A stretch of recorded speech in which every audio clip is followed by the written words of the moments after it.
Hello gardening friends, welcome to Backyard Basics. So a recent letter to Central Texas gardener asked the question, how do I manage flies in my compost pile? And more than that, how do I control these maggots?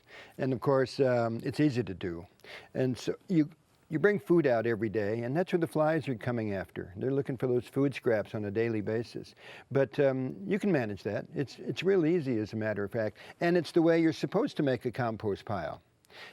So what you're going to do is maybe you take some of the leaves from your landscape at home. There's plenty of them out there, especially in the fall. I like to make a big pile and then use them all season long until the next season comes around. So leaves are a wonderful thing to put on top of the food scraps. I have mine next to the pile, and what I'll do is just get out there and cover it.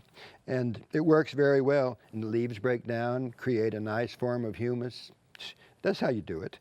You can use other things, though. It's not just leaves. Here's some paper scraps, shredded paper. You'll find it in many places. There may be some at your office.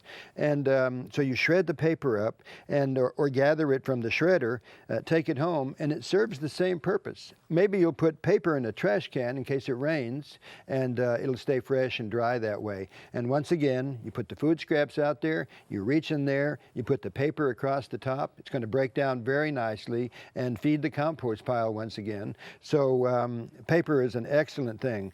Some folks live in other areas of the state. We have many viewers all around the state, and for some of them, pine straw is available.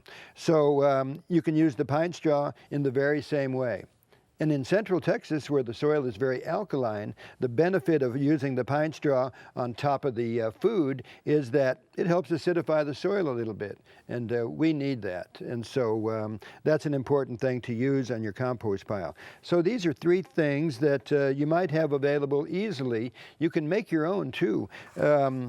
If the farmers don't want the egg cartons, maybe there's an egg that broke in there and they can't use it again, I like to shred them up and use them in there. They're safe to use, they're not plastic, they're all natural, and so we'll just kind of cut up the pieces of paper and put them onto the top of the compost pile. Takes a few of these to do it, but it works. It's all about recycling.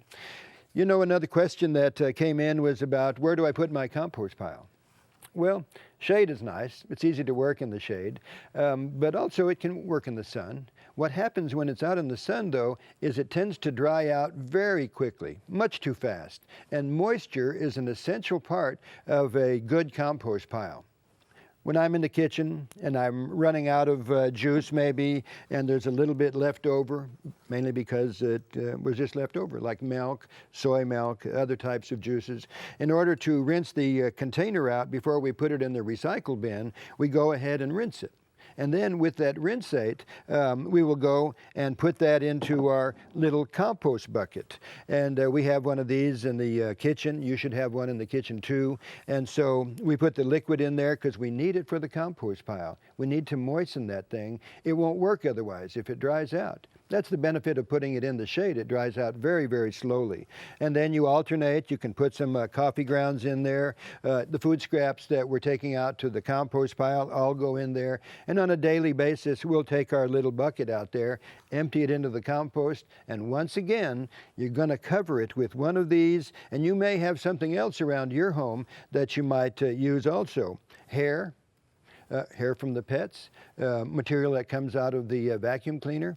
All of those things go into the compost pile. We're recycling as good as we can when we take the kitchen scraps and other things that can be broken down and put them all into our compost container, especially liquids. Since we need them out there every day, it's going to be the best thing that you've ever done for your compost pile. For Backyard Basics, I'm John Dromgoole. I'll see you next time.